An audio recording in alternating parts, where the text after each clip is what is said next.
Over the last few years, the term Roth conversion has probably been the most weaponized marketing machine in the financial industry. And you hear stuff like, you got to convert before taxes go up. And haven't you seen the national debt? You need to fill up your tax bracket that you're currently in. You can't miss this window. It's an opportunity of a lifetime. And that might be true. Recently, I met with a prospect who had several $1 million in qualified retirement accounts, almost all IRA money, very little outside liquidity, and they had been given this 43-page Roth conversion analysis. And what was the recommendation? Well, they needed to convert essentially 100% of the IRA and the 401ks over about like a 5-year period and pay the taxes all out of the IRA itself because they really didn't have much cash on the outside. Now, here's what's important. When we ran the math, yes, over the very long term, it did reduce total lifetime taxes.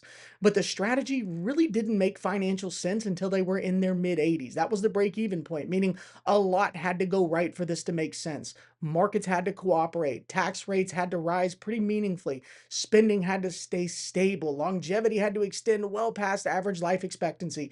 Were the heirs in really good shape at the end of their lives? Yeah, I mean, the heirs were going to get a really good inheritance, but it's not automatically wrong. It's just a very specific bet. And that's really the bigger issue. This isn't about criticizing another advisor, it's about asking a simple question.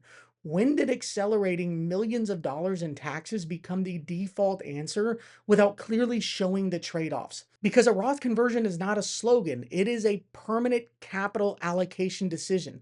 You are voluntarily choosing to send money to the Internal Revenue Service today instead of later. And that deserves math and science, not momentum. So today I'm going to walk you through 5 things that must be modeled before you convert a single dollar. And then I'm going to show you a real case study where the quote obvious Roth advice barely moves the needle because this isn't about opinion. Again, it is about math and science, and we need a process to quantify these things. So let's first simplify what a Roth conversion actually is. All right.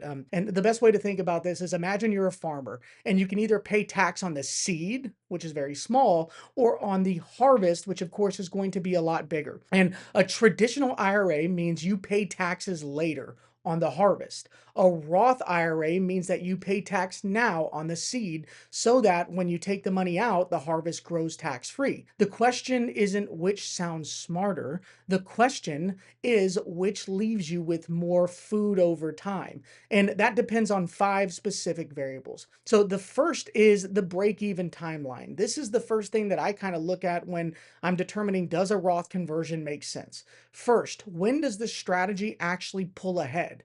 Not it probably helps, when. So if you're converting today, you are accelerating taxes.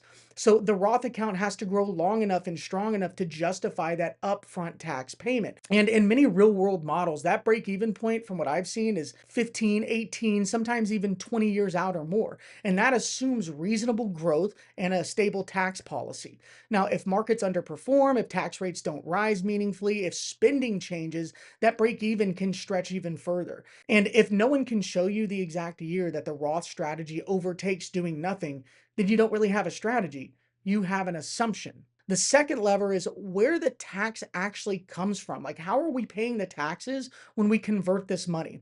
Roth conversions work best when the tax is paid from outside funds, like from a cash account. But a lot of retirees don't just have a pile of money waiting to pay the IRS for these Roth conversions. They just don't have that luxury. So they withhold the tax from the actual IRA itself during the conversion. And again, back to the farmer. It's one thing to pay tax on the seed. It's another thing to remove the seed from the bag to pay that tax entirely, because now you're planting less, and less planted means less harvest. And so that changes the outcome pretty significantly because it means less compounding. Two identical Roth strategies can produce very different results depending on where that tax payment comes from, and the detail actually matters. Number 3, the lifestyle impact. And I've done many Roth conversions over my lifetime with clients and many analysis that showed converting would actually save taxes long term. However, let's say before the conversions, the analysis said that they could spend 8,000 net from a monthly cash flow. right? But after doing the Roth conversions, that cash flow number went to 7,400. And so it changed their actual lifestyle by converting. Sure, some people are okay with taking a $600 a month hit because they were able to do Roth conversions and save taxes over time. But a lot of people have never actually done that math and done that analysis. And so that is a critical thing to understand. Does that sound like a great trade-off? I don't know. Again, maybe for some, but for others, that would be a shock. That's, groceries, travel, that's helping the grandkids or the kids. You're trading lifestyle today for projected savings years down the road. That might be wise, but it must be intentional. Retirement is lived monthly. It's not something that we're just optimizing in theory on paper, right? So the fourth lever is Medicare and IRMAA. And for those of you who don't know what IRMAA is, it stands for Income Related Monthly Adjustment Amount. You have to love the government and their acronyms. It's a Medicare surcharge that applies when we cross certain income thresholds. And so, for instance, for a single filer, the first surcharge level begins when the modified adjusted gross income goes above about $109,000. So when you do Roth conversions, you're not just choosing a tax bracket, you may also be choosing Medicare premium surcharges. And that means the ends have to justify the means. So if you're going to accelerate taxes and potentially trigger IRMAA, then the math must clearly support it. The fifth and final is flexibility. Once you convert and pay the tax, there is no undo button. There is no recharacterizations now. If markets fall, if tax law changes, if spending needs increase, that tax payment is permanent. And traditional IRAs give you the optionality. Roth conversions reduce it. Flexibility has value. Permanent decisions deserve careful math. Now, what I want to do real quick is show you what this looks like in the real world so you can have a real case study.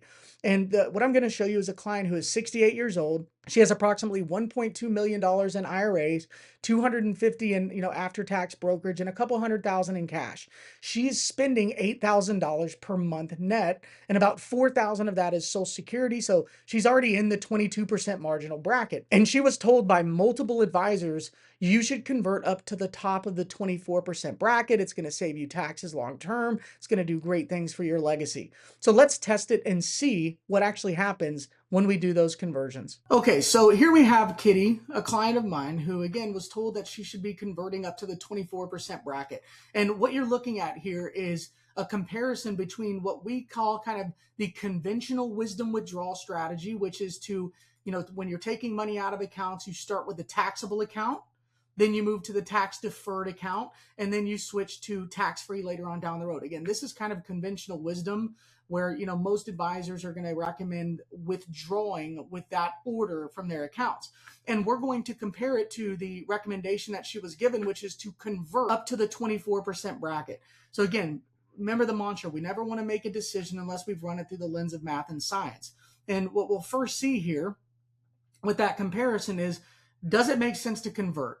So you'll see based on this dashboard that, compared to her conventional wisdom strategy, if she converts up to the 24% bracket, she saves 0.8% on the average tax rate over the course of her retirement. Okay.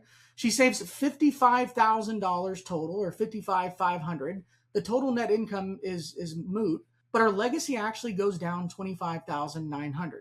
Okay, remember, this is the course of her entire retirement. But what I like to also look at, as we talked about, is what is the break even? So doing that conversion, we're in 2026. It's going to take 18 years for the Roth conversion that she's doing over here to actually make sense mathematically. That is a long time. Does that make sense to you? I'll let you be the judge of it, but mathematically, I'd say let's not accelerate these taxes just to save $55,000 and hit a break even. But more importantly, the 24% recommendation, I don't know where the other advisor got that from. Again, we want to use software to be able to quantify this. So if I'm coming over here, what you're looking at here is this software really looks at every kind of withdrawal strategy. It shows what would the tax rate be, or the average tax rate with that withdrawal strategy, how much in taxes we're going to pay, the total net income, and the total net legacy. You'll see that a lot of this is exactly the same up until we start getting to this point. Now, the 24% is what I just showed you. The software is going to automatically recommend the most efficient Roth conversion strategy. So in this case, converting up to the IRMAA bracket 2 is what this software says the optimal decision is. That means staying right below about 137,000. So let's click that and see what kind of difference it makes. All right, we'll go statistics. Okay, so the optimal Roth conversion strategy says that it'll save her about 0.5% on average over her life. She'll save 33,100 in taxes over the course of her retirement. Again, the total net income makes no difference. The net legacy goes up 47,600 this time. Let's look at what the break even is. All right, we got 4 years. We saved 4 years. So the break even now instead of 2044 is 2040. Still, we're talking 14 years out. It's clear that Roth conversions can save some money, but in no way is this any kind of a slam dunk. And in actuality, it doesn't make that big of an impact. But now we know. We've now run it through the lens of math and science, and we can actually make an empowered decision. This is what I mean when I say that Roth conversions have been weaponized, and not because they're wrong. Roth conversions can make sense, but because they're often presented as automatic wins. And in this case, again, converting up to the 24% reduced the legacy, and the mathematically optimal target improved legacy only modestly. Both required a very long break-even period. That's nuance. That's real planning. But let me be clear, there are absolutely situations where Roth conversions can be powerful, but very rarely are they slam dunks. They are trade offs, and trade offs deserve modeling. So before you convert, ask a simple question: show me the lifetime math.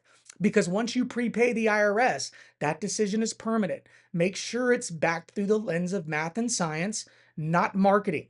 And if you're watching this and wondering whether Roth conversions make sense in your situation, in the description below, there's a link to our calendar. You can schedule a 30-minute call. We'll walk through your goals, your income, your tax exposure, and we can determine together whether a Roth conversion is truly appropriate for you. At the very least, you'll walk away with real clarity. And if it makes sense, we'll show you exactly why. Because these decisions should be systematic, refined, and based on modeling, not hype, not momentum, not myth, and not misconception or emotion. Hope this helped. See you on the next video.